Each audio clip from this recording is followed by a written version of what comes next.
Prime Minister Philip J. Pierre told an audience at a Tuesday evening town hall in Vieux-Fort that he could not, in what he views as good conscience, proceed with the UWP regime's version of the St. Jude Hospital. UWP supporters are demanding that the incumbent finish the building started by ex-Economic Development Minister Guy Joseph in 2019. But Pierre says completing the ground floor alone would bust the country's budget. This includes a June 2021 cabinet conclusion to borrow another $48 million. Ground floor would have cost the country at least $180 million or possibly $220 million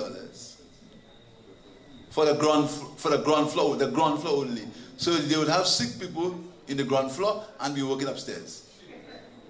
How that can work, you must tell me. That's what we found. And that's what we cannot continue. In good conscience, we could not continue that. So what we did is that we decided to have an independent set of people to look at what are the options.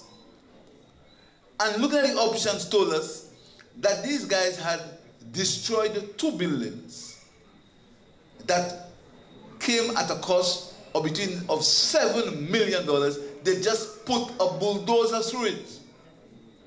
Pierre quoted astronomical sums he alleges were spent and borrowed by the Chasnier regime to construct a new building he argues was completely unnecessary. This is based on the findings of a UWP technical audit, which recommended that the original construction project was salvageable.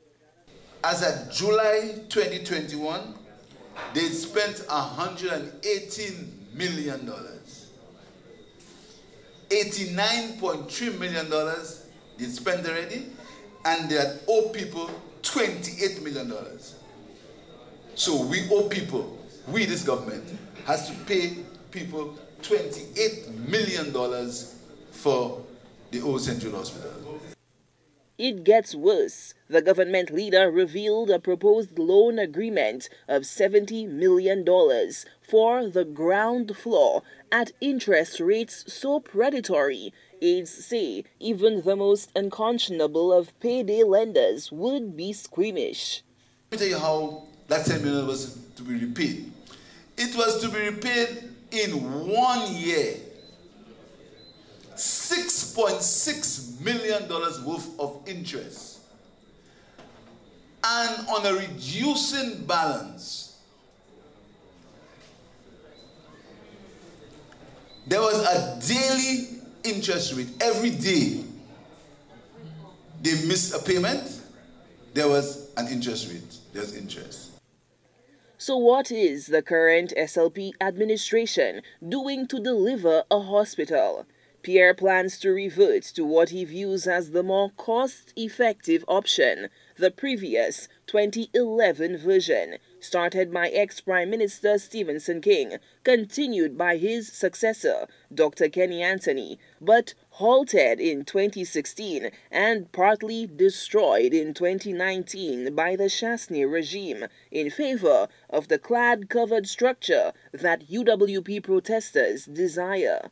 But the current Prime Minister, who conceded delays in the resumption of works due to the 2021-2022 supply chain crisis, promised to be forthright on the matter.